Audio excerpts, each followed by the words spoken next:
11th Commandment, for which I assume none of you know what that is in reference to. And I don't know if my picture is up on the screen, but this is the 11th commandment. I know you can't see it, and I joy in that fact because you're probably not going to learn the 11th commandment just yet.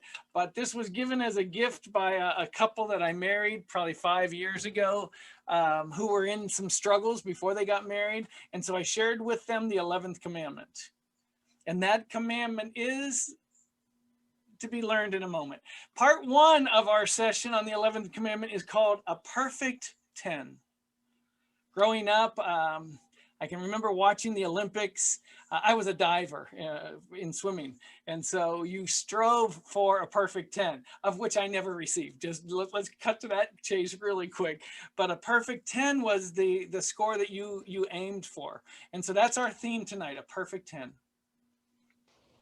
It starts with a story. After 70 years of captivity, of slavery, Israel was finally freed by their own. Although he didn't claim to be part of their own, they didn't claim him to be one of their own, Moses finally came to understand who he was, and he broke his people out of captivity in Egypt. And they began a quest. It should have been a very short quest, but it took them 40 years to make this journey. I don't know that that's not a snapshot of all of our lives.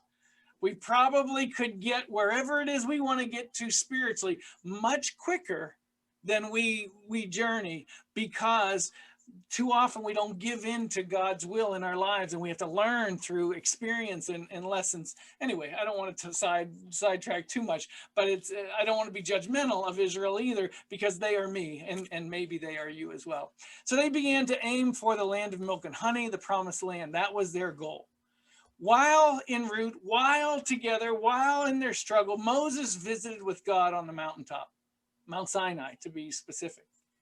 And while up there, he received this fabulous gift. And there's an interaction, by the way, while on Mount Sinai, where Moses takes a shot to see God. And it says he could only see his backside because no one could look upon God and live. It's a fabulous interaction in this moment. But again, another sidetrack. What he received while on top of Mount Sinai was a stone tablet. The tablet carried 10 separate directives. Watch this. Etched by the finger of God. I just love that part. So sidebar number 3, one day Brother Dennis Morocco was preaching on the adulterous woman. And if you remember that instance, and this is my honor to Brother Dennis, who was, I've told you many times, was my mentor, my spiritual mentor. While he was teaching this class on the adulterous woman, it says that Jesus knelt down.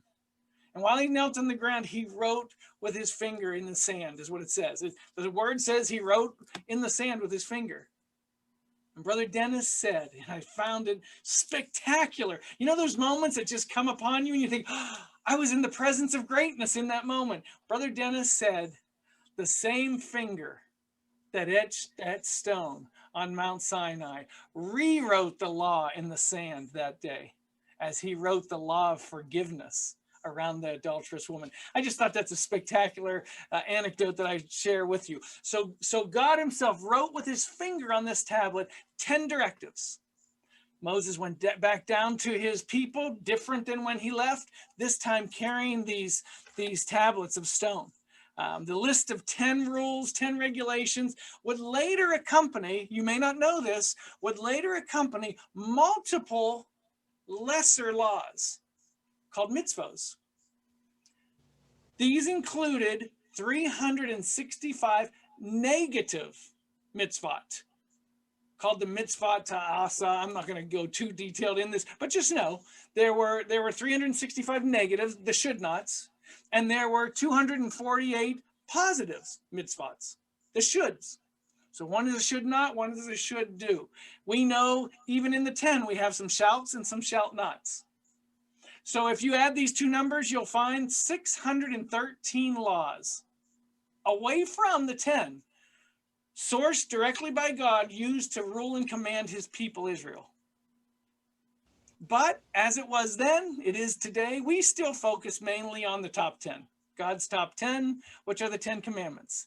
These were created to stand the test of time for any who choose to follow God. You may not know this. While Moses was on Mount Sinai, the Levites were becoming something significant to Israel. While he was up and talking to God, the people of Israel began to build the golden calf, if you remember that story. The Levites held true. And because of that, God rewarded them with a special blessing to represent his authority, his ministry. Just again, sidebar, I think number 4. I'm going to have to stop or we're going to be here till 10:30. So that time on the mountain may have looked something like this. Certainly, if you saw the 10 Commandments as a young person, we know Moses looked like Charles Neston, but that's, again, sidebar number 5. The question remaining is, what did God's finger etch into those tablets? Not certain. I could have more problems going tonight than I am.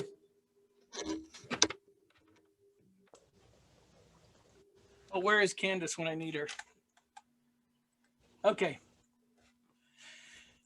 Much like the last 10 sessions you were in, where I told you in advance, I'm not going to take you on a historical journey through the restoration, but instead talk about how it became, talk about the human nature. Yes, I hope I provided to you the story. I hope I provided to you enough meat to go with it, but I wanted to focus differently maybe than you had ever focused on restoration as a theme, restoration as a word, restoration as a focus. If you recall, I told you restoration is everywhere, not just in a story, but in every facet, every part of life. As it is in the top 10, the perfect 10 that we're going to talk about tonight, I'm going to try to humanize the 10 commandments for you tonight and give you maybe a little broader perspective, maybe a couple different thoughts that you may have thought of or you may not have. So again, this is just a refresher course, but maybe in some areas it'll be new to you. So let's bear with me and we're going to push through this.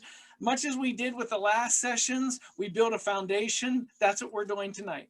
Our foundation for the 11th commandment is to find out what were those 10. So the first one is, I am the Lord thy God. Thou shalt not have any other gods before me. Spelled wrong. A mantra of many great leaders, I've always loved this phrase, is keep the main thing the main thing. We get to where we start branching out to too many things, and it's just a great leadership mantra: keep the main thing the main thing. God established the main thing. When he entrusted Moses with his 10 laws, he began with this primary commandment as his first rule of engagement. He said, clearly, I am the Lord, I am your God, there is no other. If we only had the one commandment and not the 10 commandments, this was enough to establish the relationship and the rules of engagement between mankind and God. Fortunately, he gave us 9 more, but this was the foundation building commandment, the first for purpose, for direction. God's expectation, his demands, plus his willingness to engage with you is predicated on one major point: he is God and must remain your only God. No one, nor anything, other gods, as it says in the law, can come first or before him. That's what that means. No other gods before me. Nothing before God. Prioritize your life and place God first. To expand on that whole thought of other gods, I just wanted to take some broad strokes here and say, gods can appear as bank accounts. Gods can appear as relationships. Gods can appear as jobs. Gods can appear as power. Gods can appear as stuff. I'm a stuff person. I love my stuff. I would turn this screen around and show you my office. I don't know how many books are in this office. I'd embarrass myself if I turned this around and you'd see Too many books. I'm a collector of stuff. God was saying, you can have your stuff, just don't put it before me. Prioritize your life. I am the Lord your God.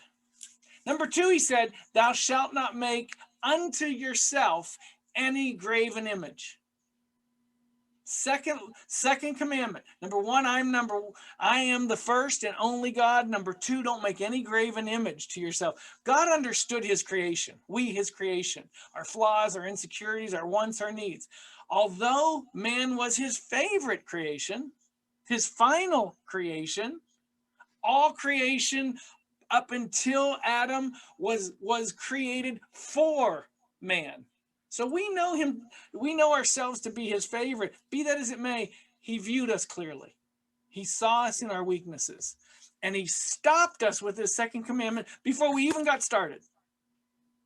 He knew this. Man prefers tangible versus intangible. I do. Question.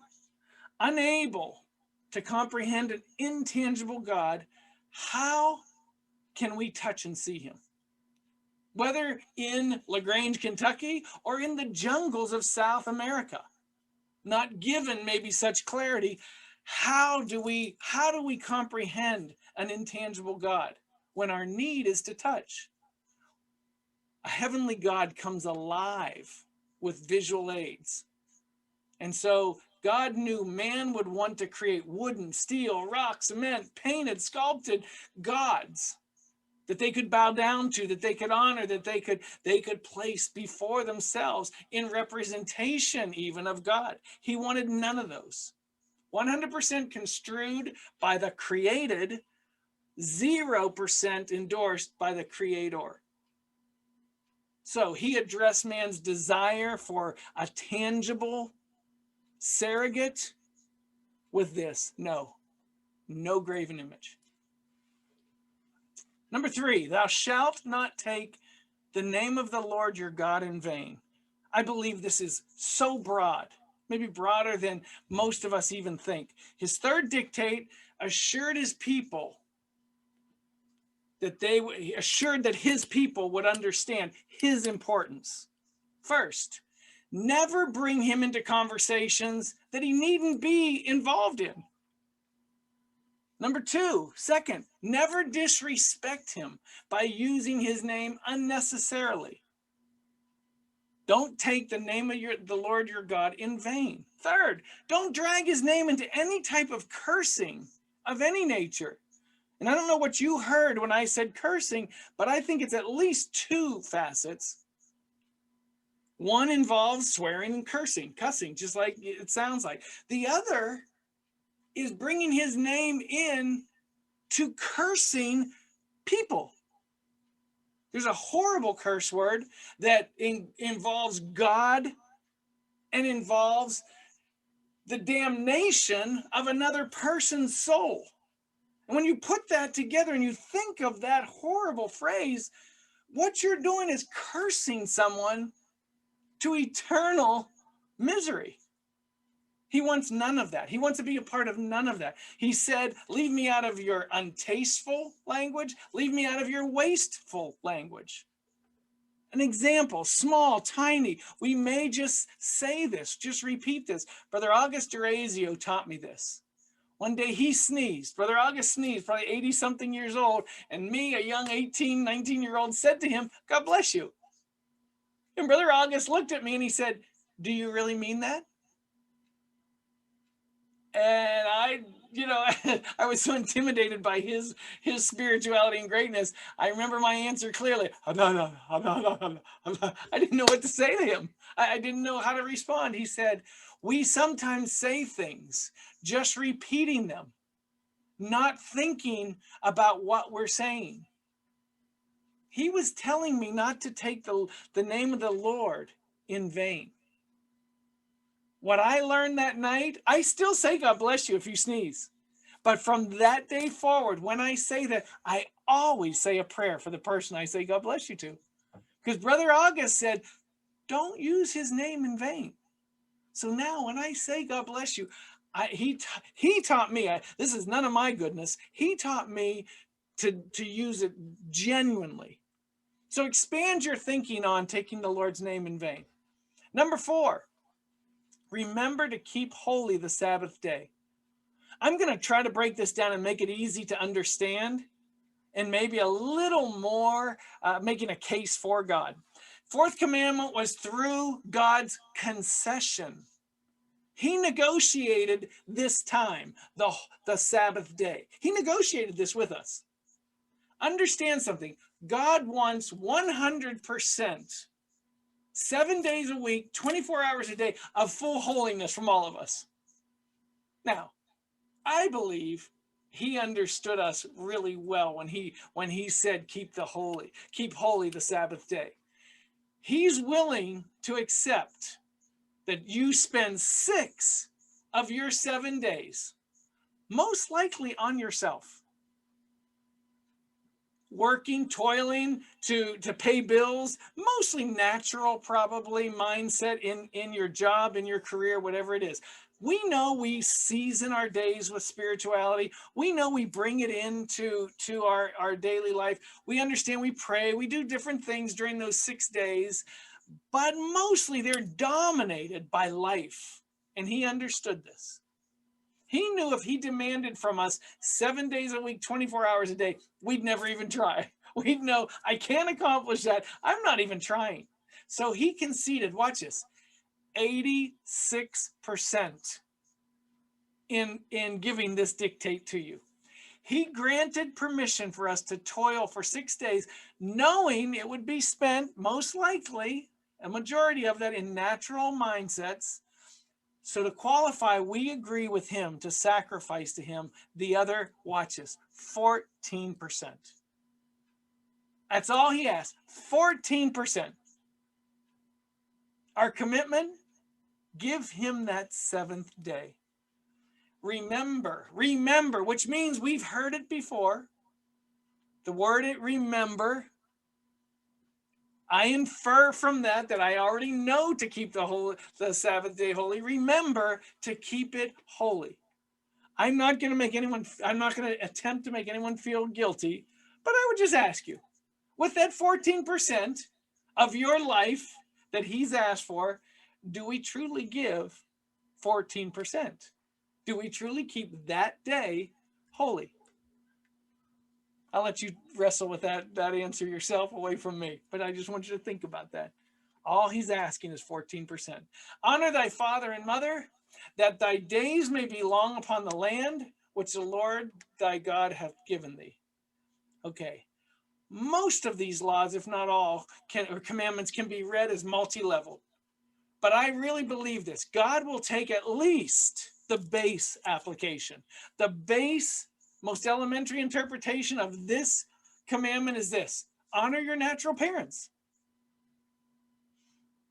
He understood this. Parents may not always earn respect, may not always earn your respect. But I want you to read that commandment again and see if God offers any exception in there. I don't find one. In spite of the behavior of, he says, honor thy father and mother. To help facilitate this particular commandment, given that parents don't always do well at earning the respect of their children, I think he offered this. It's the only, or it's at least the first commandment with a reward. Honor your father and your mother, and I'll extend your life, that your days may be long on this land that I've given you. On a secondary level, on a deeper level, on a spiritual level, honor your spiritual father and your spiritual mother. The father being God himself, the mother being the church. And I just add as an asterisk, they've earned your respect. So honor them as well. Number 6, thou shalt not kill. I believe this is, please don't anyone be offended, I believe this one is seen as the throwaway commandment. On the elementary level, Do not take the life of another human being. We all maybe our little chest puff up and we walk a little taller, a little prouder. Huh, I would never, never kill anybody. So I know I'm 10% good on these 10 commandments. I know I got that I'm not going to kill anyone thing down. Now I'm going to unfortunately let a little of the air out. Secondary level, I'm going to ask you this question. Are you vulnerable to inflicting pain through thoughtless actions, offenses, deep hurts that might create serious spiritual injury? Remember this line from a movie I saw probably 15 years ago. It was called Scent of a Woman.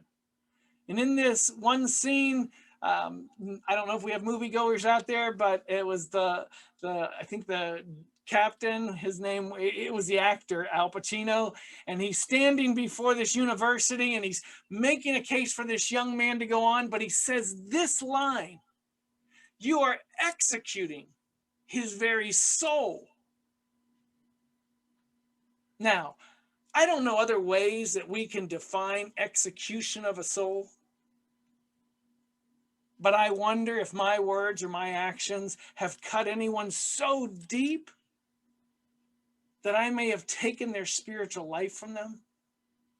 And so I don't throw this commandment away at all. While no one will probably ever be threatened by me physically taking their life, I believe anyone falls into my scope of someone who can be wounded, injured, even killed by me on spiritual sense. And so I have to stay focused on how I interact with each of you and other people. God specifically addressed killing in any fashion by saying this: thou shalt not in any fashion.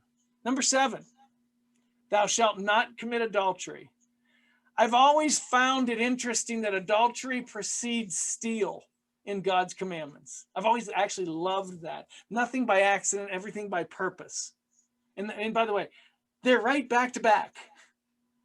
Commandment 7 is adultery. Commandment 8 is don't steal. No mistake there.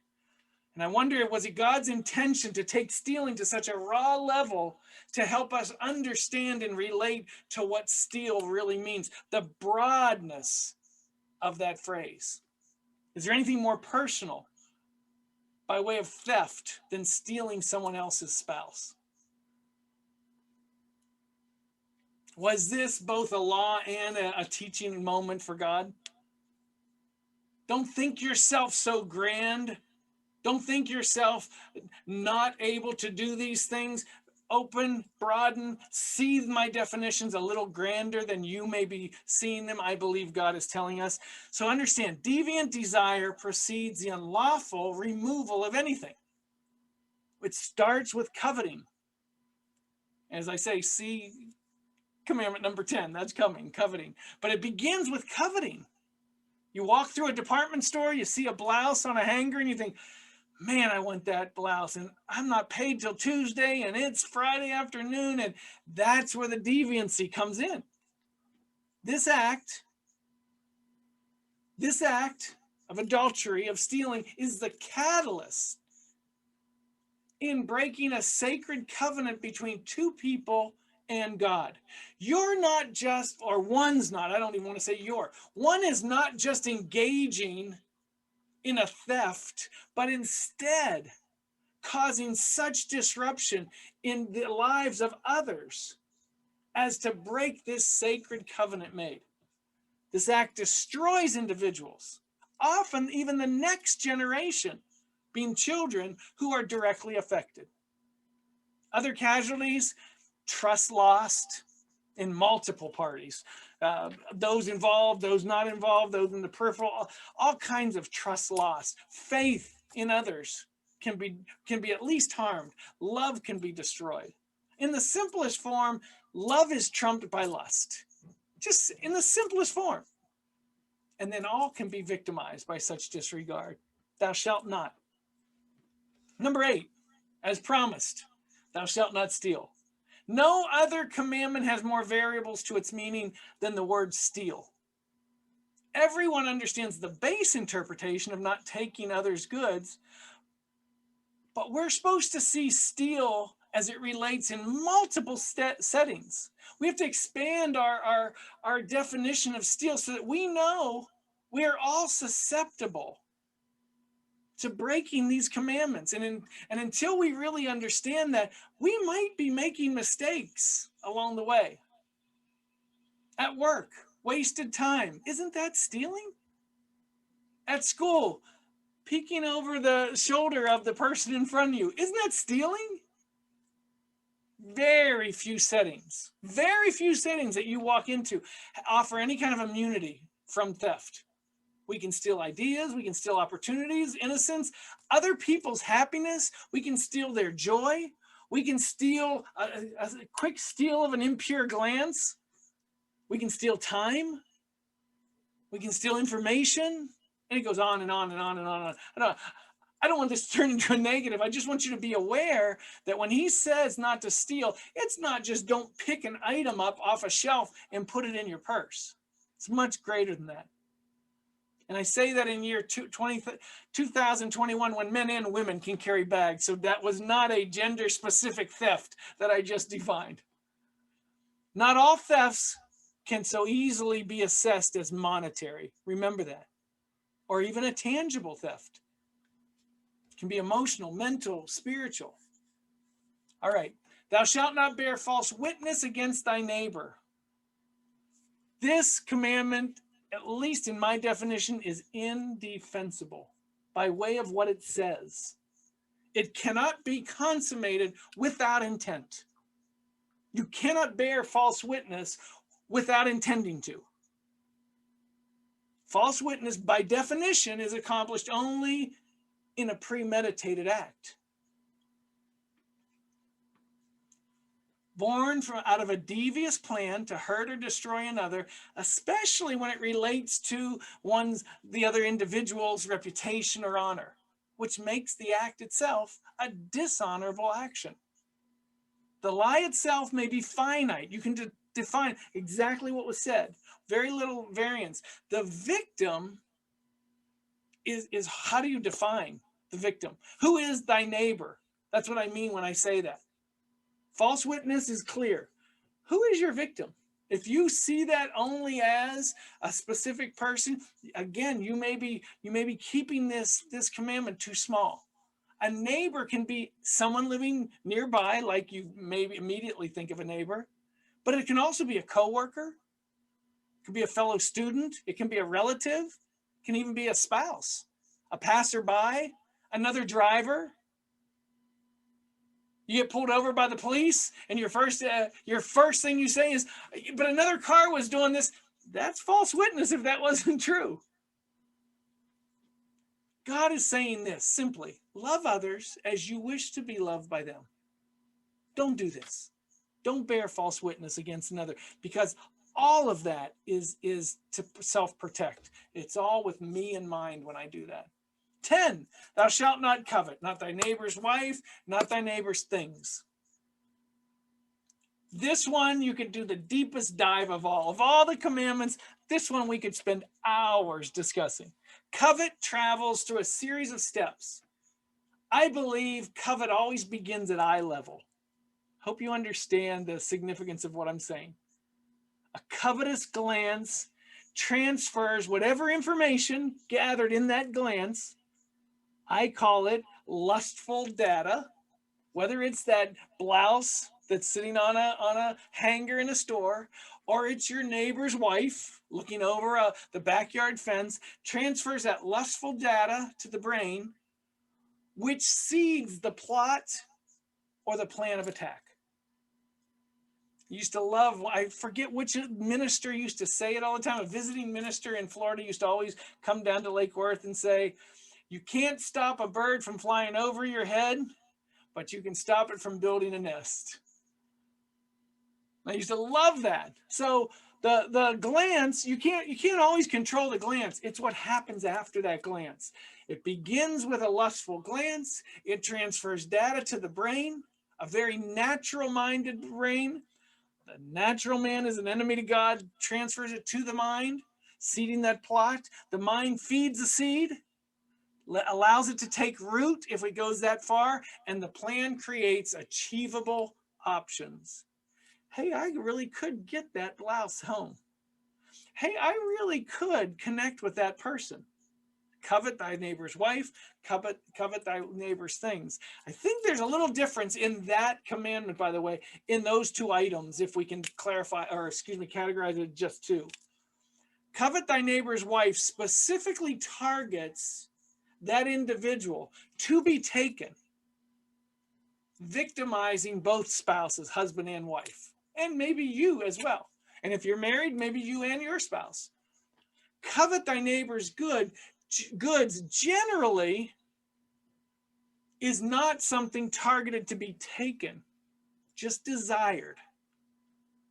So instead, those are targets of achievement, is how I voice those, or verbalize those, maybe is a better way to say that. We see what our neighbor has and we want those. We don't necessarily want his or her car, but we want something like that or better. So we target, these become targets of achievement to be matched or bested. Always, always, always the result of envy and or jealousy. Coveting, not looking and saying, boy, that's a beautiful car. That's a whole different emotion. This says thou shalt not covet. Coveting comes from envy and jealousy. So coveting is an offspring of competition on one level, born from prideful, selfish desire.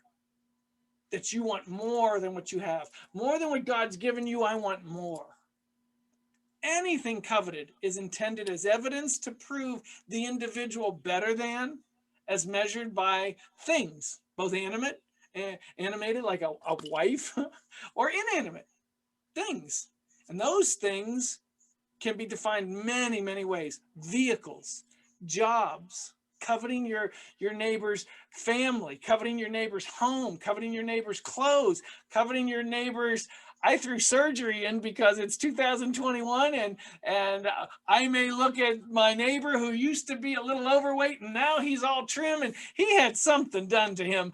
I want that done. So anyway, you understand what surgery means. So you understand my definition. And I made that a male thing. So sisters, relax. I took all responsibility for the coveting of surgeries, swimming pools, memberships to clubs or something, that's flashy. Popularity. We could covet their popularity. I want to be more popular than him. Within small organizations like the church, we could covet their ordinations. Why aren't I and fill in your blank? We could covet influence. Our neighbor, whoever our neighbor is more influential than I am. I want that in my life. Understand, coveting thy neighbor's things is a huge category. So covet in itself is a finite act.